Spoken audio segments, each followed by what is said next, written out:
I've been reading this here article. Gout and you. Can you see that? Gout causes and risk factors and all that kind of stuff. And I got to tell y'all, I have had gout, so I just need to read this little article right here. Well, you read it. I done read it. It says gout is one of the most common forms of arthritis and can be extremely painful. Gout is a disorder of the metabolism of uric acid, says the book Arthritis.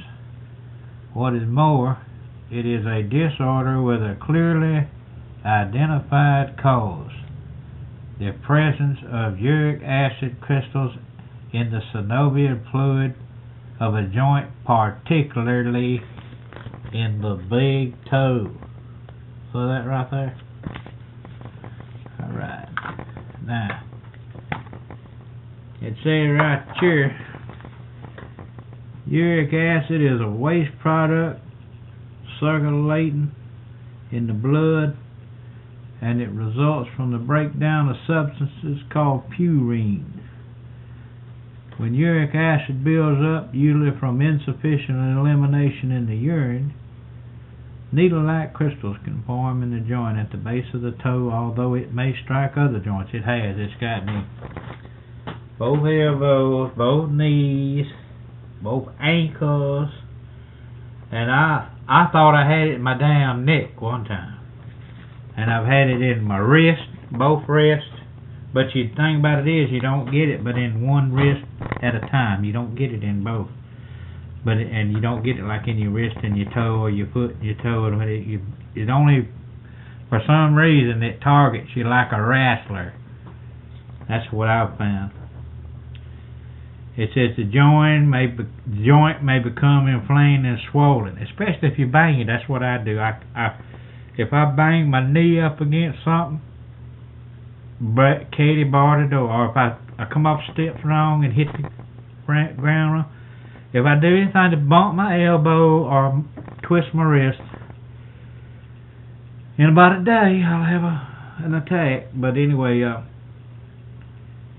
it says even just as a slight touch causes an unbearable, you can't even put a sheet on your toe when that sucker's hurting, boy. I'll tell you, I know that from experience. But they had that, they had that little bit, like $5 for some medicine that was called colchicine. But they don't have that no more in the generic form. They done took the generic form away, and so it costs hundreds and hundreds of dollars for colchicine now. I don't get that, don't know where that's coming from, you know, but it used to be you could, and them pills is a miracle. You take 3 a day, and, you know, in a day you'll be over it. But if you ain't got them pills, you're in sad shape. Now that allopurinol, I've taken that every day.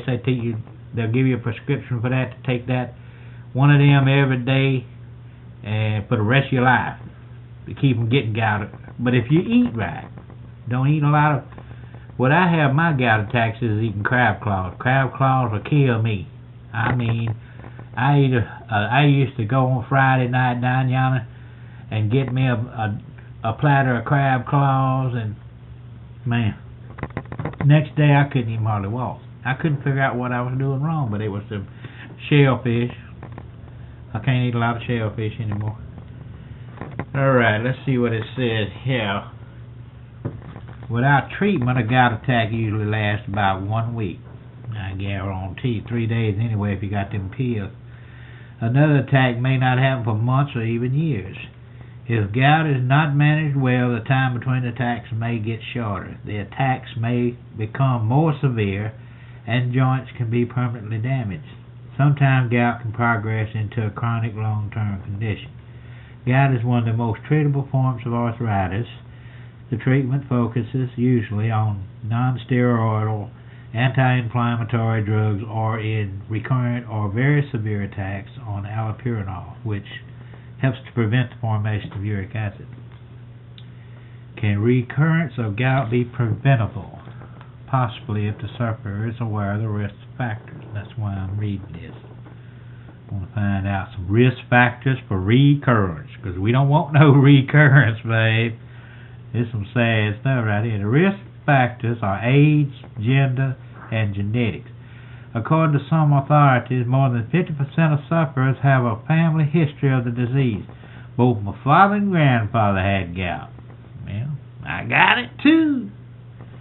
It said gout mainly affects men, targeting especially between ages of 40 and 50. In fact, men are 3 or 4 times more likely to get the disease than women, who rather develop it before menopause. Obesity and diet. Here we go. The Encyclopedia of Human Nutrition says dietary management of gout no longer seems to be focused on restriction of foods with a high purine content, but rather on the treatment of metabolic disorders commonly associated with gout.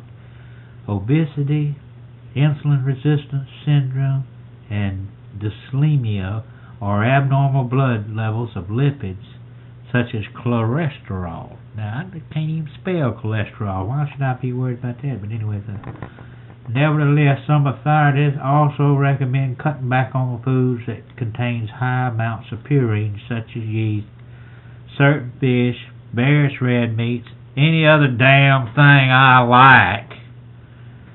Drink. Oh, here we go. Excess alcohol consumption can inhibit the excretion of uric acid. How could it inhibit it when you drink a dozen beers and you got to pee about every 2 minutes? How could that be? But anyway, I tend to disagree with that right there. But anyway, medical conditions. According to the Mayo Clinic in the United States, gout may be triggered by certain medical conditions, including untreated high blood pressure or chronic conditions such as diabetes, high levels of fat and cholesterol in the blood, and narrowing of the arteries. Gout is also linked to sudden or severe illness or injury and immobility due to bed rest, as well as kidney disease. Evidently, the big toe is the prime target of gout because of its poor circulation and lower temperature. 2 conditions that can promote the buildup of uric acid. Medications. Products that increase the risk of gout include thiazide diuretics, drugs that promote the release of water from the body, commonly used to treat high blood pressure, low-dose aspirin, anti-rejection drugs given to transplant patients, and chemotherapy drugs, whatever that means. 5 keys to reducing the risk. Here we go. Because gout attacks have been linked to lifestyle factors, the following suggestions may help sufferers reduce their risk of further attacks. And it's got an asterisk, which means read the footnote, dummy.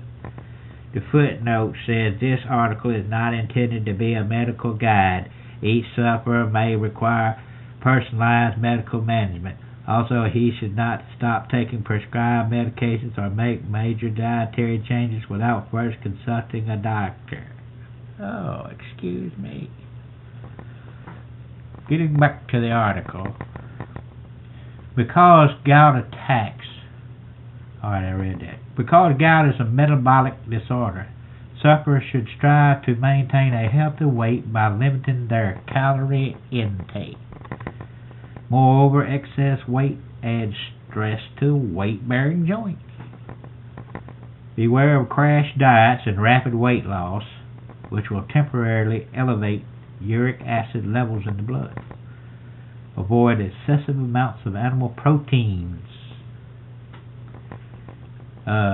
Some recommend a limit of 6 ounces of lean meat, including poultry and fish a day. If you drink alcoholic beverages, do so in moderation.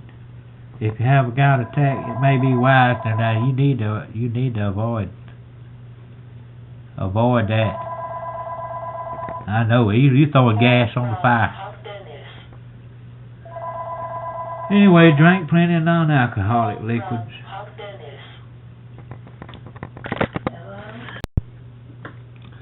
Alright, that was Keith calling to see if Emma was alright. Her phone had done quit on her.